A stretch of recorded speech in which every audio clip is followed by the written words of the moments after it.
기도하시겠습니다.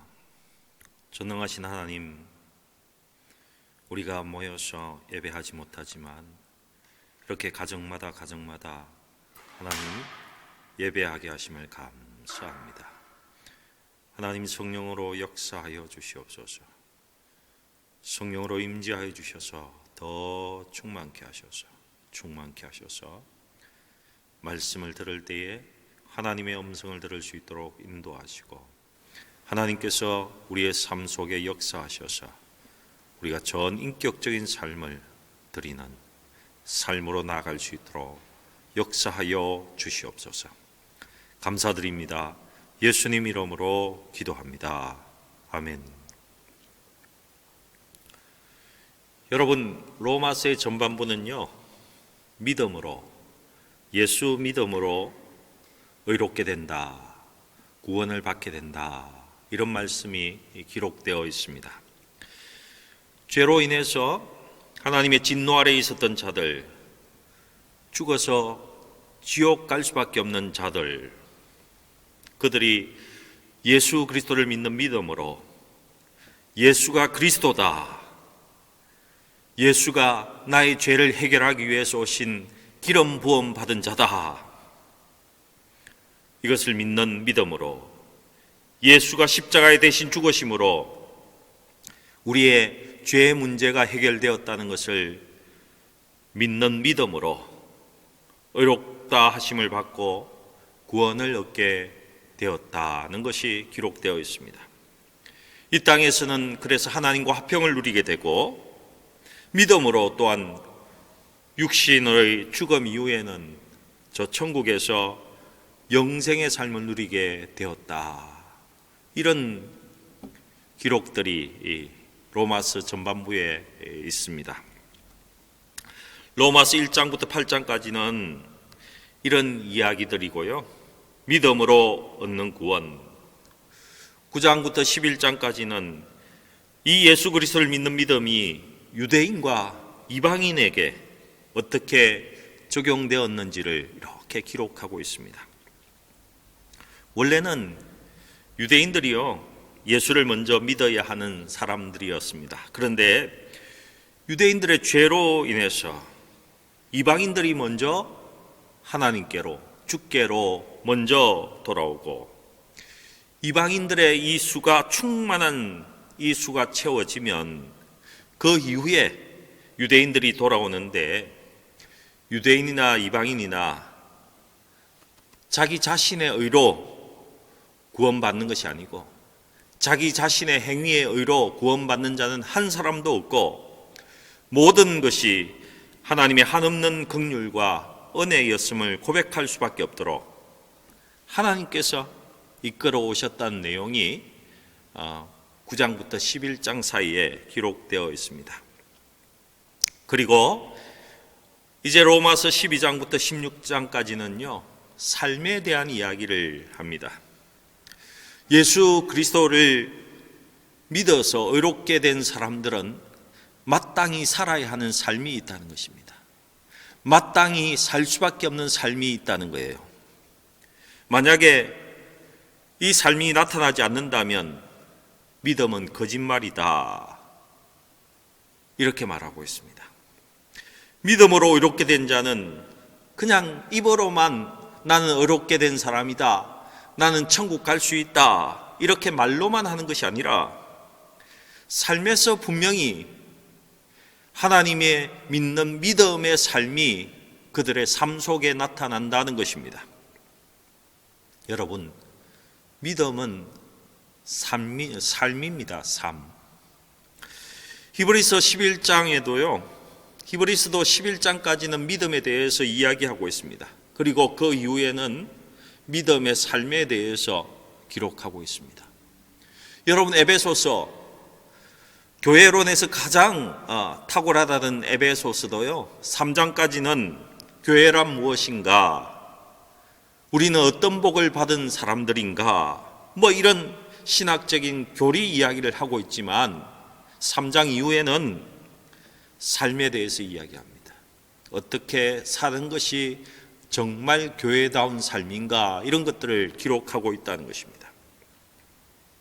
여러분, 교리나 믿음의 이론과 기본을 설명한 다음에 삶이라는 실제적인 상황과 실제적인 우리의 삶 속에서 나타나는 그 모든 것이 있어야 한다고 성경은 분명히 말씀하고 있습니다. 여러분, 믿음은 삶입니다. 삶. 너희가 하나님으로부터 이런 은혜를 받았으니 삶으로 분명 나타나게 되어 있다. 이렇게 말씀하고 있는 겁니다. 여러분, 동전에 앞면이 있으면 뒷면도 동전이라는 것을 나타낼 수 있는 그림이 있어야지 그 가치가 인정되지 않습니까? 그와 똑같은 것입니다.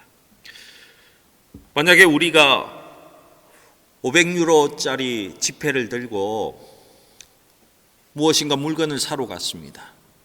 그 500유로짜리 그 우리가 가져간 지폐가 앞에만 그림이 있고 뒤에는 그림이 없으면 그것이 가치가 인정될 수 있습니까? 아무것도 살 수 없습니다. 그렇지 않습니까? 그 돈을 앞에만 500유로라고 적혀 있는 그 그림이 있는 돈을 지폐로 가치가 있는 돈으로 인정할 사람은 아무도 없다는 것입니다. 마찬가지로 믿음도 마찬가지입니다. 우리가 말하는 믿음에 삶이 없다면 여러분, 그것은 거짓 믿음이라 하는 것입니다. 그것은 거짓입니다. 히브리서 3장 18절부터 19절에 분명히 이런 이야기를 합니다. 또 하나님이 누구에게 맹세하사 그의 안식에 들어오지 못하리라 하셨느냐? 곧 순종하지 아니하던 자들에게가 아니냐? 이로 보건대 그들이 믿지 아니하므로 능히 들어가지 못한 것이라. 여러분, 말씀에 순종하지 않은 것, 말씀에 따라서 행동하지 않은 것에 대해서 그것을 믿음이라고 인정하지 않았다는 것입니다. 그들은 천국에 들어갈 수 없다고 말하고 있는 것입니다. 여러분, 믿음은요, 분명한 삶이 함께 해야 합니다. 오늘 본문도 이 성도의 삶에 대해서 이야기하고 있습니다. 성도의 삶으로 영적 예배, 진짜 예배를 하나님께 드리라고 말씀하고 있는 것입니다. 너희가 삶으로 진짜 예배를 드리라는 것입니다. 진짜 예배, 합당한 예배가 무엇이냐? 너희 몸을 하나님이 기뻐하시는 산 제물로 드리는 것입니다. 여러분, 여기에서 나오는 몸이라는 단어는 원문에서 보면요, 소마입니다. 소마. 헬라어에는 몸이라는 단어가 두 가지가 있습니다. 하나는 샤르크, 또 하나는 소마입니다. 우리가 성찬식을 할 때 떡을 떼면서 예수의 몸을 먹는다는 것은요, 샤르크를 먹는다는 것입니다. 육체적인 몸을 먹는다는 것입니다. 그런데 여기에서 소마입니다. 이 소마는 물리적 육체라기보다는요, 전인격, 전삶, 나 자신, 나의 전부, 이렇게 번역하면 훨씬 더 좋을 것 같습니다. 너 자신을 드리라. 이 말은요, 너 삶 전체를 드려라. 너의 인격 전체를 드려라. 너의 인생 전체를 드려라. 이렇게 번역할 수 있다는 것입니다. 여러분, 성도는 하나님께서 은혜를 주신 사람들 아닙니까? 근데 왜 하나님께서 은혜를 주셨습니까? 삶의 예배를 드리고 또한 하나님이 그것을 받으시기 위해서 은혜를 베푸신 것입니다. 진정한 예배가 무엇입니까? 너의 삶, 너의 전인격, 나 자신을 하나님께 드리는 것입니다. 진정한 예배는 우리의 삶을 가지고, 우리의 삶 전체를 가지고 하나님께 헌신하는 것이 진정한 예배입니다. 삶의 제사를 드리는 것이죠. 여러분, 예배라는 것은 우리의 어떤 조그마한 한 영역에 불과한 것이 아닙니다. 로마서를 여러분 12장부터 쭉 뒤쪽으로 읽어보시면 교회에서는 이렇게 살아서 삶을 드려야 하고 사회생활 속에서는 이렇게 살아서 삶을 하나님께 드려야 하고 가정에서는 또한 이렇게 살아서 삶의 예배를 드려야 하고 국가에 대해서는 너의 국가관을 이렇게 가지고 삶의 예배를 드려야 하고 모든 우리의 삶의 영역에서 성도는 드려야 하는 삶의 예배가 있다고 로마서 12장 이후에 계속 말씀하고 있는 것입니다. 여러분 축복합니다. 우리의 몸으로 삶의 예배, 진짜 예배를 드리는 은혜가 있기를 축복합니다. 오늘은 그 중에서도 교회 생활을 함에 있어서 어떻게 하는 것이 삶의 예배를 드리는 것인지 우리에게 알려주고 있습니다. 한마디로 요약하면요, 은사를 따라 섬기라고 말하고 있습니다. 너의 주신 은사를 따라 헌신하라, 이렇게 말하고 있다는 것입니다. 하나님이 너희에게 주신 그 은사를 가지고 잘 헌신하라. 많은 사람들은요, 자신의 은사가 무엇인지 알지 못합니다. 알려고 하지도 않고요, 어떤 분들은 그 은사를 알아도 일하지 않습니다. 개발하려고 하지도 않습니다. 그리고 교회 지도자들 가운데는 그 성도의 은사대로 섬기게 길을 열어주는 것이 아니고 자기 마음에 맞는 사람만 일을 계속 이 일 저 일 맡기는 경우가 많이 있습니다. 열심히 하는 사람에게 맡기죠. 자기 마음에 맞는 사람에게 맡깁니다. 그래서 어떤 한 사람이 많은 일을 해서 억지로 하는 경우도 있고, 그렇게 함으로써 한 사람이 완전히 번아웃 되는 것도 우리는 종종 볼 수가 있습니다. 지도자의 마음에 맞지 않으면 일도 하지 못하게 하고 교회도 나오지 못하게 하는 경우가 종종 있습니다. 여러분, 은사대로 헌신해야만 진짜 하나님이 기뻐 받으시는 예배를 드릴 수 있습니다. 특별히 교회 생활 속에서는 더욱더 그렇습니다. 예언이면 믿음의 분량대로, 섬기는 일이면 섬기는 일로, 가르치는 일이면 가르치는 일로, 권면하는 사람 같으면 권면하는 일로, 구제하는 사람은 순수한 마음으로, 지도하는 사람은 부지런함으로, 긍휼을 베푸는 사람은 기쁜 마음으로 헌신해야 진짜 예배를 드리는 것이라고 오늘 본문 뒷부분에 그렇게 이야기하고 있습니다. 여기서 우리나라 성경에서는요, 지도하는 사람은 부지런함으로 이렇게 번역하고 있는데 사실은 원문을 보면 열정적으로입니다. 열정적으로 패션이 있어야 된다, 이렇게 말하고 있습니다. 어떤 패션입니까? 하나님을 섬기는 열정이 있어야 됩니다. 교회를 어떻게 하면 하나님의 뜻대로 이끌 수 있는가, 이런 열정이 그 속에 있는 사람이 이렇게 가르쳐야 된다, 지도해야 된다, 이렇게 말하는 것 또한 볼 수 있습니다. 무슨 말입니까? 은사대로 섬긴다는 말은요, 자꾸 남이 하는 것을 좋아하지 말고 내가 가진 은사를 하나님 주신 것이라고 감사하면서 그 은사대로 섬기자라는 것입니다. 그냥 은사를 내팽겨쳐도, 그래서 아무 일도 하지 않는 것도 좋지 않은 일입니다. 그리고 주신 은사대로 헌신하는 것이 진실로 드리는 삶의 예배다. 교회 생활 속에서 그렇게 해라라고 말씀하고 있다는 것입니다. 우리의 문제는 무엇입니까? 사실은 많은 사람들이 하지 않는다는 것입니다. 하지 않는다는 것입니다. 또 하나는 어떤 사람은 이것도 하고 저것도 하고 다 하려고 한다는 것입니다. 나의 부르심이 무엇인지 깊이 생각하시고 그 부르심에 최선을 다하고 깊이 헌신하여서 그 부르심에 합당한 열매를 맺고 이렇게 헌신함으로 인하여 다른 사람이 다시금 세워지고 그 사람이 또 하나님께 헌신하게 하는 이 모습이 삶의 예배이다라고 말하고 있는 것입니다. 여러분, 이것이 진정한 예배, 하나님 받으시기에 합당한 예배입니다.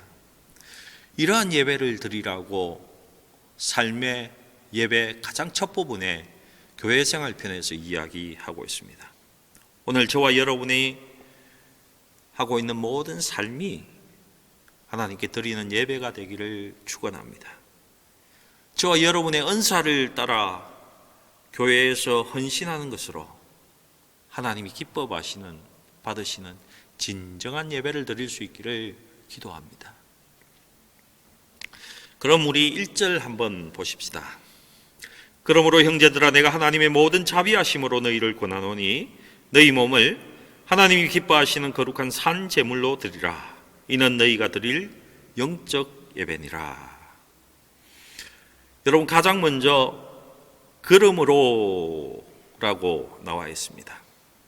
아마도 이 그러므로라는 이것은 로마서 1장부터 11장 전체를 가르치는 내용인 것 같아요.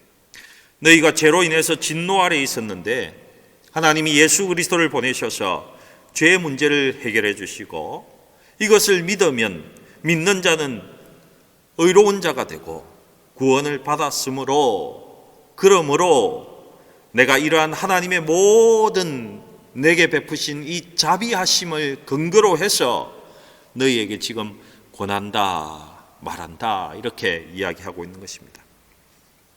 만약에 하나님이 우리에게 베풀어 주신 그 자비가 없었다면 내가 너희에게 할 말은 없다. 하지만 하나님이 우리에게 이렇게 큰 자비를 베풀어 주셨으니 내가 너희를 권한다, 이렇게 말하고 있는 것입니다. 여러분, 우리가 죄의 용서함을 받고 의인이 되었고 하나님의 자녀가 되지 않았습니까? 그죠? 하나님의 큰 사랑과 큰 은혜와 큰 자비를 우리가 받은 것입니다. 그것을 여러분 아신다면 지금 사도 바울이 무엇을 강력히 권하고 있는지 여러분 한번 귀 기울여 보시기 바랍니다. 무엇을 권하고 있습니까? 너희 몸을 하나님이 기뻐하시는 거룩한 산 제물로 드리라. 여기 쓰인 몸이란 단어가 뭐라고 했습니까? 소마.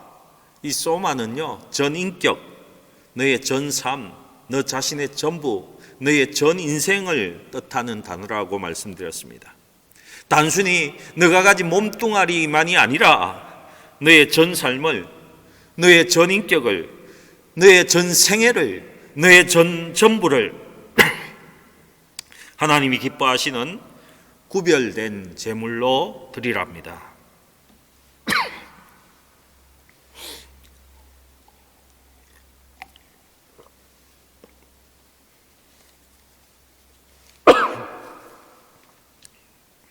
여러분, 이것이 진정한 예배다라고 말합니다.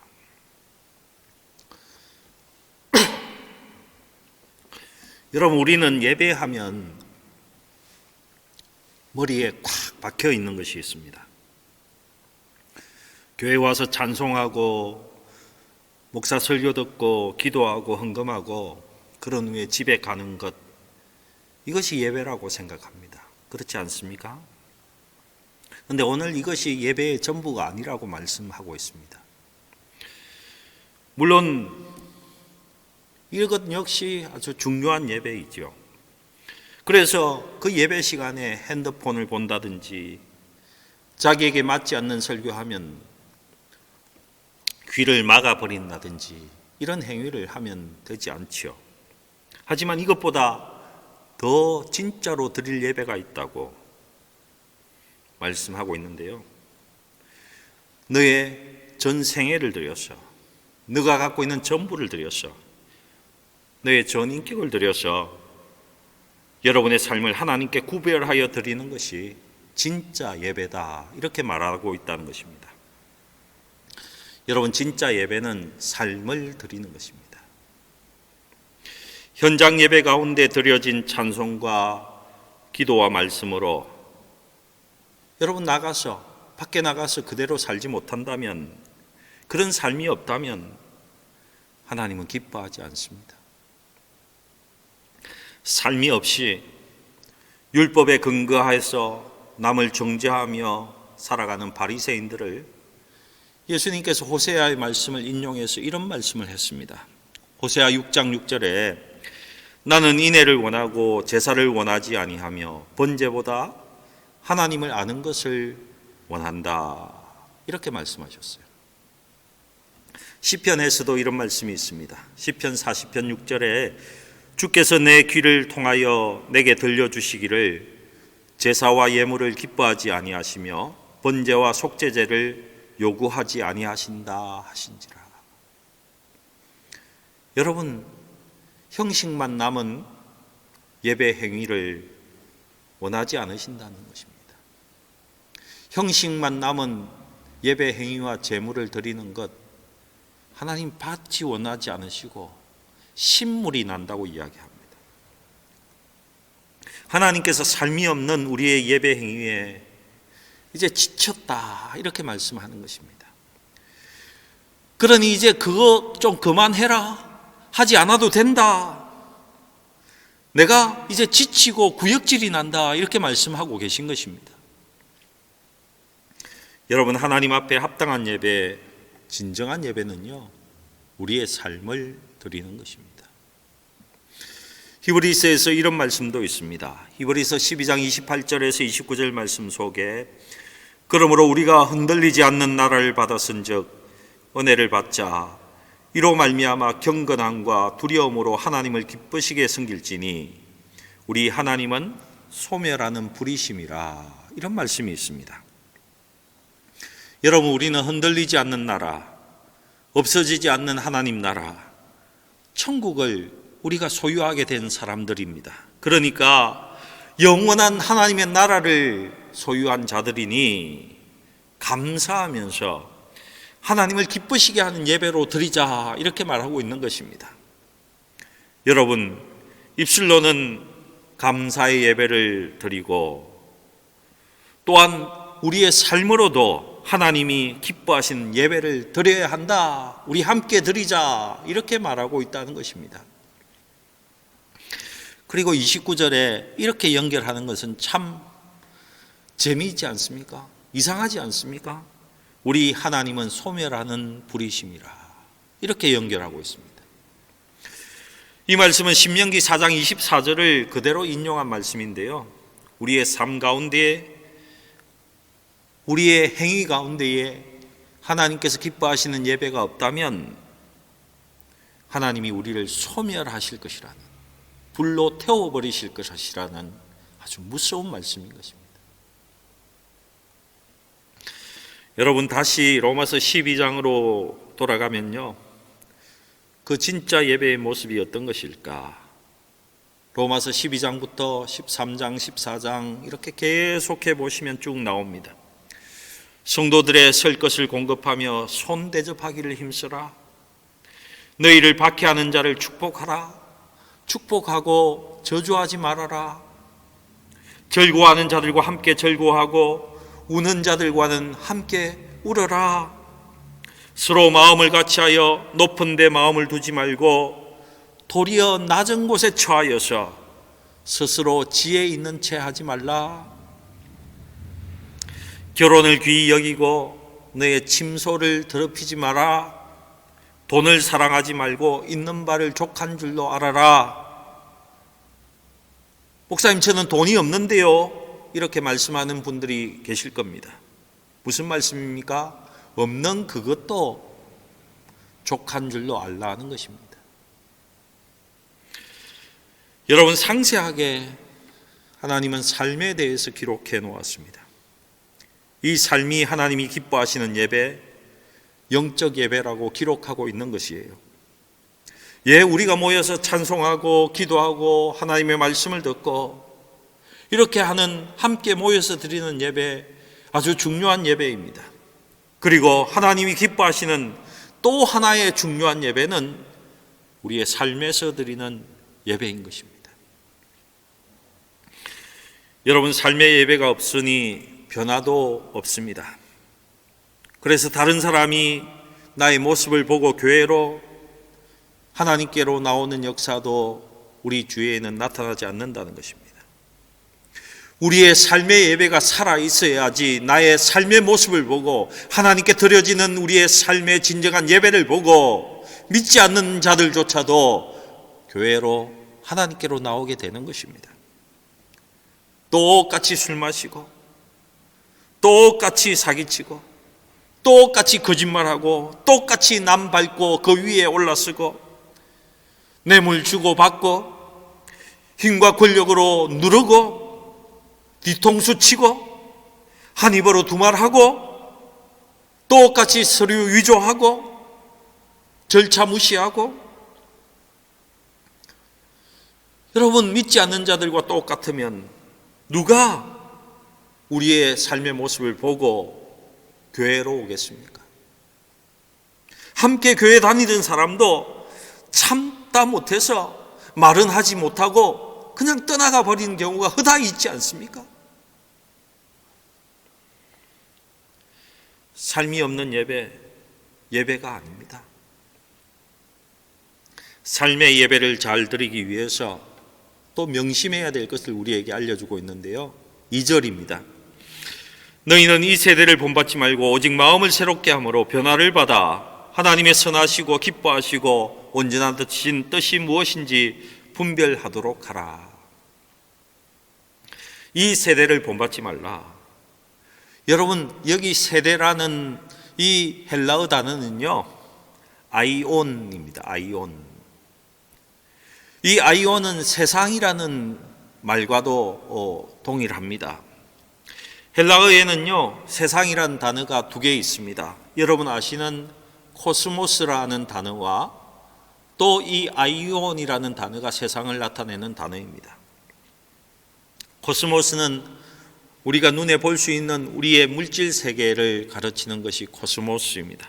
해, 달, 별, 지구, 물고기, 바다, 짐승, 빌딩, 책상, 우리의 삶의 조직 구조, 이런 모든 것이 코스모스입니다. 그렇다면 아이온은 무엇입니까?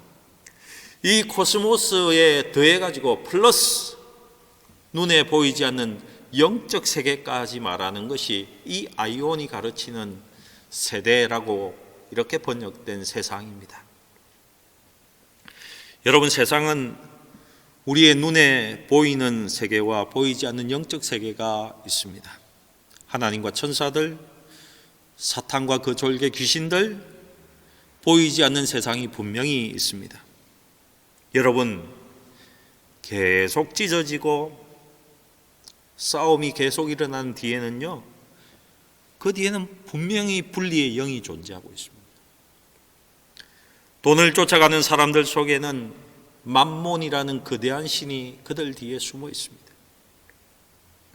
세상 사람들이 추구하는 것은, 그렇게 추구하는 것을 사람들이 이렇게 이야기합니다. 내가 그냥 하는 거야. 그건 내가 좋아서 그렇게 추구하는 것이야. 이렇게 이야기하지만 사실은 아닙니다. 돈을 많이 벌어서, 어쨌든 돈을 많이 벌어서 나중에 빨리 그건 누리고 살겠다. 그 마음 뒤에는요, 분명히 맘몬이라는 것이 존재하고 있다는 것입니다. 내가 나야, 나 다 알지? 나보다 잘난 사람 있으면 한번 나와봐. 이렇게 자신을 나타내고 건방을 떠는 그 사람 뒤에는 분명히 교만의 영이 그 뒤에 존재하고 있다는 것입니다. 네가 우리 집을 건드려? 우리 집안에 지금 대항해서 나쁜 이야기를 해? 이런 교만함 속에는요, 또한 지배의 영으로 가득 차 있는 것을 볼 수 있습니다.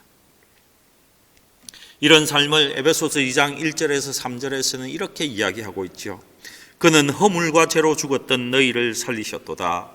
그때 너희는 그 가운데서 행하여 이 세상 풍조를 따르고 공중의 권세 잡은 자를 따랐으니 곧 지금 불순종의 아들들 가운데서 역사하는 영이라.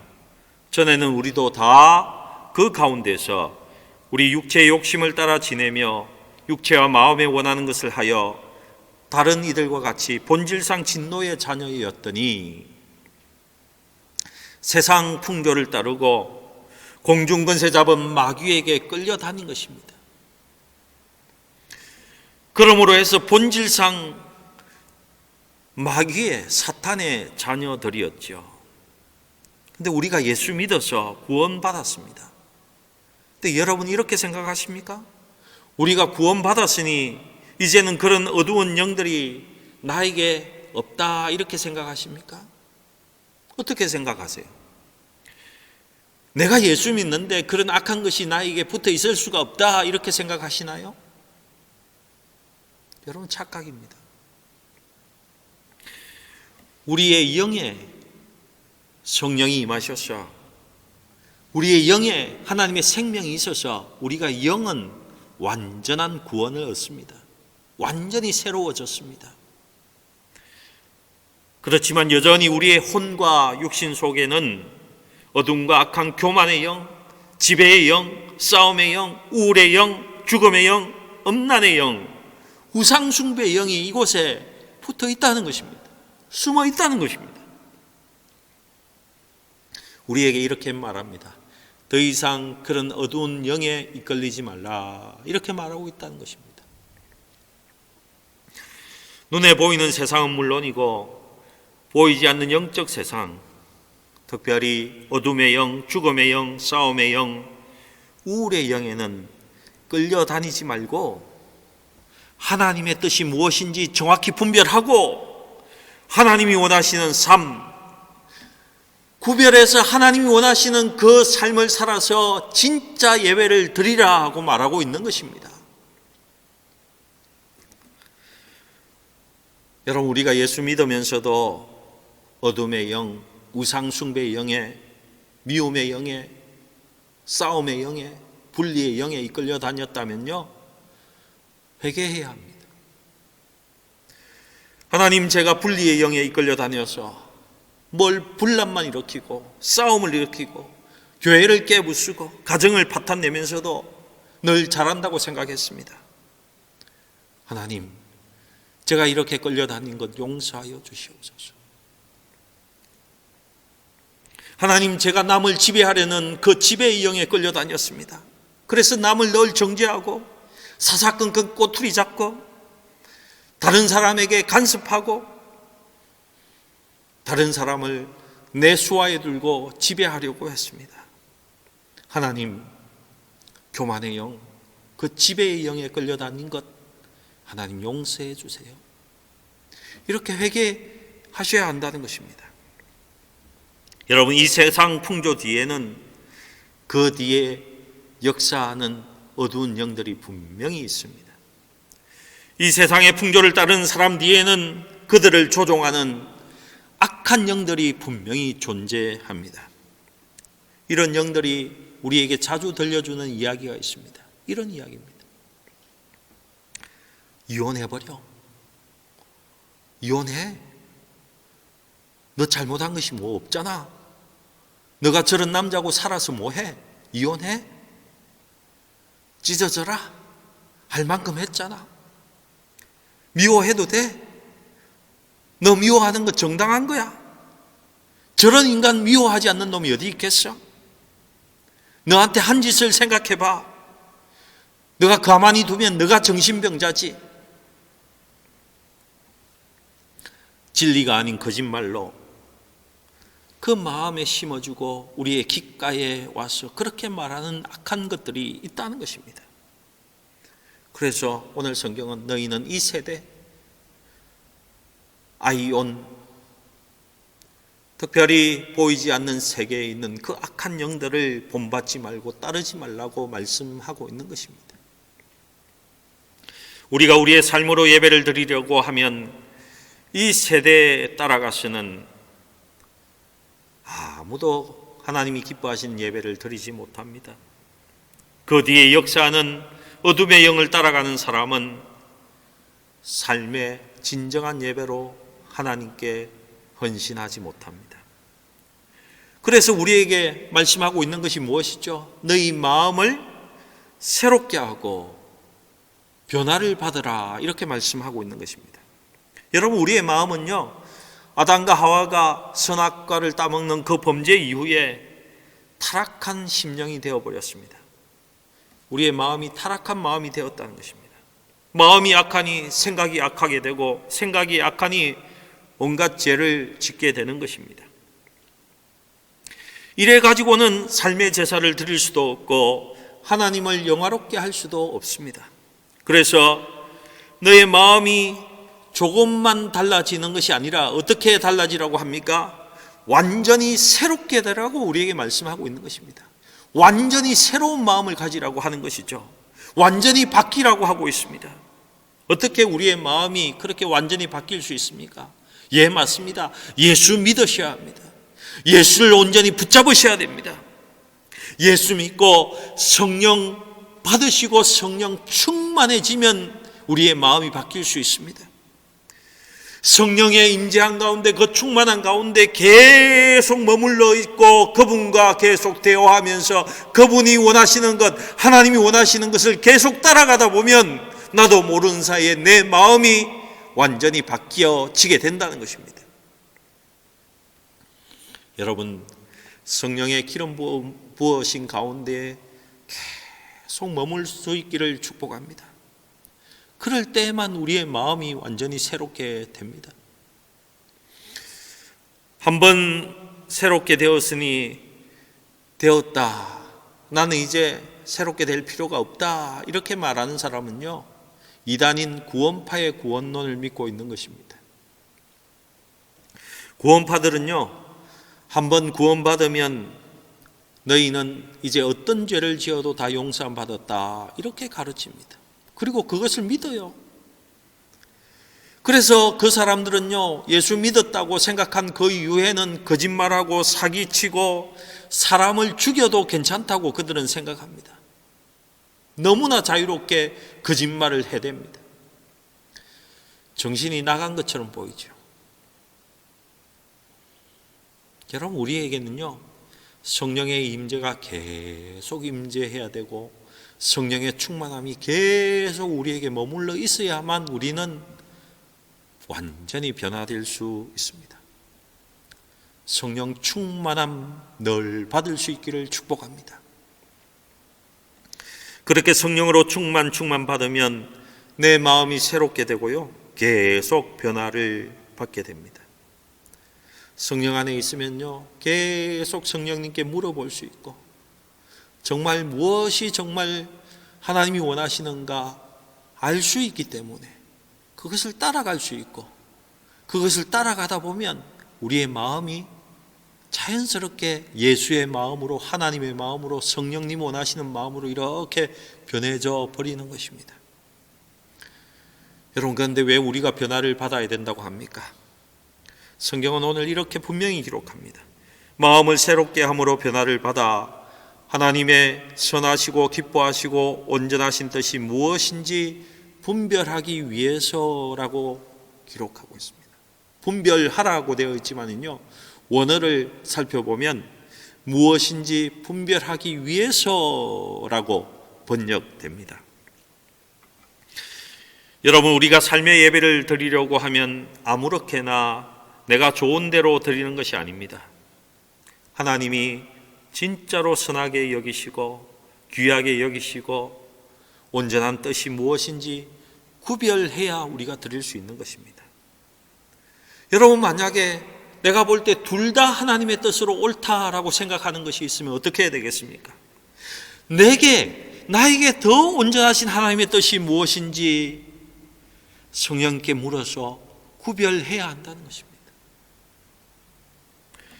여러분, 하나님의 뜻대로 삶의 예배를 드리기 위해서 이 세대를 본받지 말아야 하고요, 내 마음이 계속해서 성령 안에서 변화를 받아 새롭게 되어야지 하나님이 나를 향하신 선하시고 기뻐하시고 온전하신 뜻을 정말 깨닫고 알아서 하나님께 온전한 삶의 예배로 우리를 드릴 수 있게 되는 것입니다. 사랑하는 함부르크 열린문 성도 여러분, 우리의 삶을 들여서, 우리의 전 생애와 전 인격을 들여서, 우리의 전부를 들여서 하나님이 기뻐하시는 진짜 예배를 드릴 수 있기를 축복합니다. 하나님이 맡기신 나의 은사를 알아서 그 은사대로 교회 생활을 하면서 주의 일에 수종들어서 또한 하나님이 원하시는 가장 귀한 예배를 드릴 수 있기를 축복합니다. 우리의 전생에 전인격을 드리는 하나님이 기뻐하시는 예배자로 우뚝 설 수 있기를 축복합니다. 성령 안에서 말씀을 늘 묵상하고 성령 충만한 가운데, 임재 가운데 성령님께 늘 물어보아서 진정으로 하나님이 우리에게 원하시는 가장 기뻐하시는 온전한 뜻이 무엇인지 알아서 우리의 삶의 온전한 예배자로 진정한 영적 예배가 있는 온 성도 되시기를 축복하고 우리 교회가 될 수 있기를 주님의 이름으로 축원합니다. 아멘. 전능하신 하나님 감사합니다. 우리는 하나님께 온전한 예배를 드리고 싶습니다. 이 세대를 본받지 말게 하시고 하나님이 주신 은사대로 하나님 교회 생활해서 하나님이 가장 기뻐하시는 온전하신 예배자가 될 수 있도록 우리 온 성도들, 온 가정들 만들어 주시옵소서. 하나님께 감사드리며 우리 구주 예수님의 이름으로 기도합니다. 아멘.